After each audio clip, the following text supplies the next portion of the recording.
হ্যাঁ,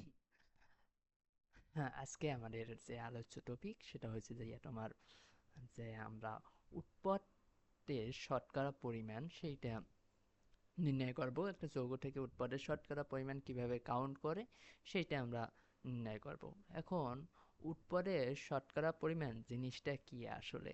উৎপাদের শতকরা পরিমাণ জিনিসটা বোঝার আগে ধরো আমার কাছে একটা জিনিস আছে, এখান থেকে ধরো আমি ইনপুট ধরলাম আমি একটা কোনো কিছু কিনলাম। এখন কেনার পর আমার কতটুকু লাভ বা ক্ষতি হবে এইটা নির্ণয় করি না আমরা যেভাবে, ঠিক সেইভাবেই এইটা আমি নির্ণয় করব কিভাবে উৎপাদের প্রকৃতি পরিমাণ এবং তাত্ত্বিকভাবে সম্ভাব্যত পরিমাণ। অর্থাৎ তাত্ত্বিকভাবে কি, তাত্ত্বিকভাবে বোঝানো হয়েছে যে আমরা যে আহ, মূল বিক্রিয়ার মাধ্যমে যেটা পাওয়ার কথা ছিল ওইটা, আর উৎপাদের প্রকৃত পরিমাণ অর্থাৎ আমরা ওই উৎপাদ থেকে অ্যাকচুয়াল কি পরিমাণ পাই। আসলে আমরা প্রকৃতিতে যেসব জিনিসপাতি পাই এগুলো তো 100% খাঁটি থাকে না, কিছুটা ভেজাল মিশ্রিত থাকে।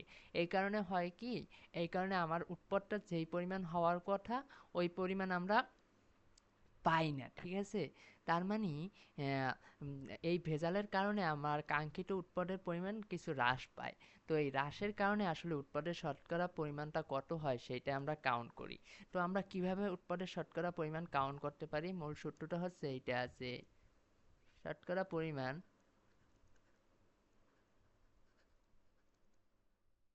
পরিমাণ সমান সমান তাত্ত্বিকভাবে সম্ভব, তাত্ত্বিক, না না না,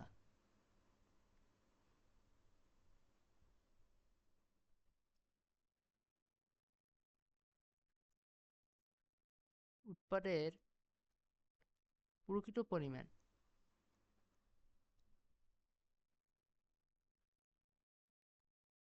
পরিমাণ ডিভাইডেড বাই সম্ভাব্যত পরিমাণ। পরিমাণ তার মানে আমার কি দাঁড়াইলো, উৎপাদের প্রকৃত পরিমাণ এবং সম্ভাব্যত পরিমাণের হুম, যে যে আহ, অনুপাতটা, শতকরা যে অনুপাত, সেইটাই হচ্ছে কি আমার উৎপাদের শতকরা পরিমাণ। এখন আসো আমরা কেন কম হতে পারে সেটা তো আমি বলছি।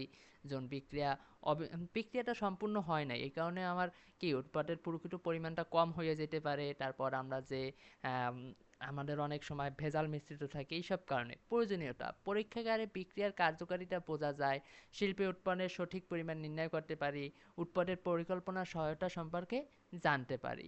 তো এইগুলো আমার তো গেল। এখন আমার এখান থেকে জন ম্যাথটা সেটাই যাব, actual versus theoretical yield. Actual yield বাস্তবে পাওয়া পণ্যের ভার, আর থিওরিটিক্যাল ইয়ার হয়েছে কি, থিওরিটিক্যাল হয়েছে তাত্ত্বিকভাবে আমরা যেটা পাই সেইটা।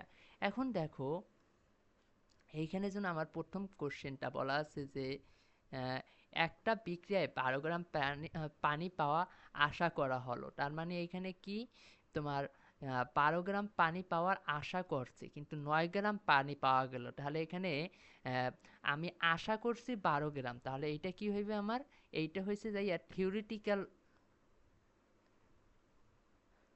টিএস ই ও রিটিক্যাল, থিওরিটিক্যাল পরিমাণ সেটা কত আমার 12 গ্রাম। আর আমি পাইছি কত, আমি পাইছি 9 গ্রাম, এটা হচ্ছে কি আমার অ্যাকচুয়াল। তাহলে আমার এখন বলছে যখন এইখান থেকে উৎপাদের শতকরা পরিমাণ নির্ণয় করো, তাহলে শতকরা পরিমাণ হবে কি, শতকরা সমান সমান আমরা জানি অ্যাকচুয়াল ডিভাইডেড বাই থিওরিটিক্যাল। তাহলে অ্যাকচুয়াল কত 9 ডিভাইডেড বাই 12 ইন্টু 100। যদি আমি এটাকে করি তাহলে আমার মানটা দাঁড়ায় 900/12, 75%। এখন ধরো এটা তো পাইছে উৎপাদের শতকরা পরিমাণ। এখন যদি এইখানে কোশ্চেন করে যে ভেজালের পরিমাণ কত, তাহলে আমরা জানি কোনো কিছুর শতকরা পরিমাণ সর্বোচ্চ 100% হইতে পারে। তার মানে এটা যদি উৎপাদের পরিমাণ 75% হয় তাহলে ভেজালের পরিমাণ কত হবে, ভেজাল সমান সমান 100 মাইনাস 75% সমান সমান কত? 25%। ঠিক আছে? তারপর এখানে আর একটা কোশ্চেন আছে 2 নাম্বার, যেমন পানির একটা বিক্রিয়া দেওয়া আছে 2H2 প্লাস অক্সিজেন বিক্রিয়া করে উৎপন্ন করছে পানি। বলছে যেন তাত্ত্বিকভাবে 36 গ্রাম পানি পাওয়ার কথা ছিল। দেখো তাত্ত্বিকভাবে বিক্রিয়া থেকে আমরা কত গ্রাম পানি পাইতে পারি? 36 গ্রাম। কিন্তু আমি অ্যাকচুয়ালি এখানে পানি পাইছি 30 গ্রাম। তাহলে পার্সেন্টেজ অফ ইয়েল্ড অর্থাৎ উৎপাদের শতকরা পরিমাণ নির্ণয় করতে বলছে। তাহলে উৎপাদের শতকরা পরিমাণ কি হবে? শতকরা পরিমাণ হবে 30 divided by 36 into 100 equal to কত?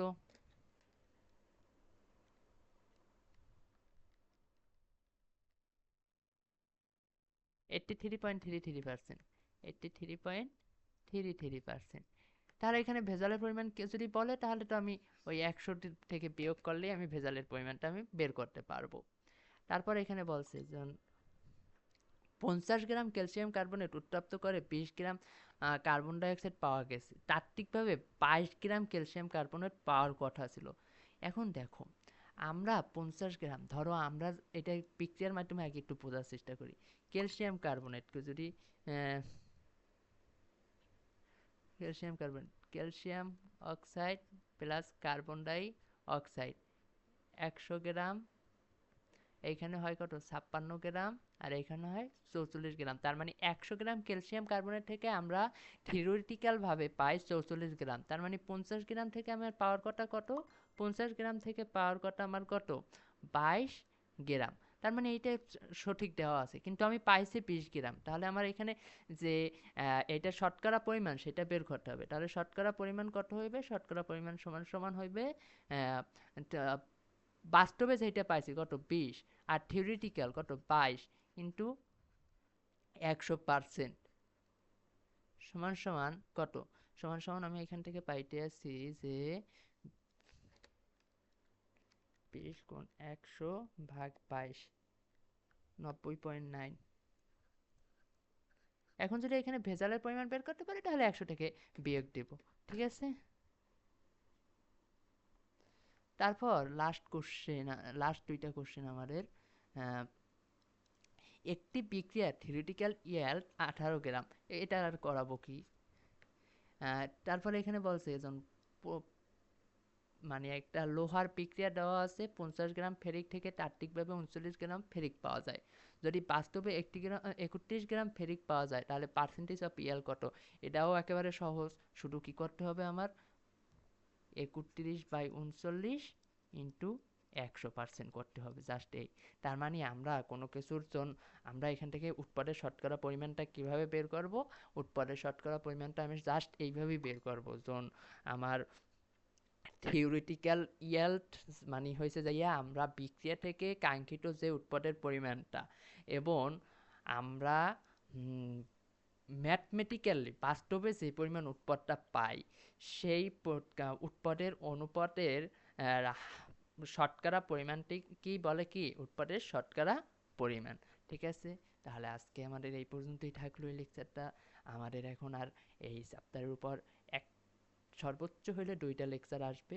সামনে আমরা কিছু মানে কম্বাইন্ড ম্যাথমেটিক্স প্র্যাকটিস করব। এ পর্যন্ত সব থিওরিটিক্যাল ম্যাথ এবং ওই থিওরির অনুসারেই আমরা ম্যাথ করাই গেছি। এখন আমরা একটা কোশ্চেন কিভাবে কম্বাইন্ড আকারে থাকতে পারে সেইটা নিয়ে সামনের দিনে আলোচনা করব ইনশাল্লাহ। আল্লাহ হাফেজ।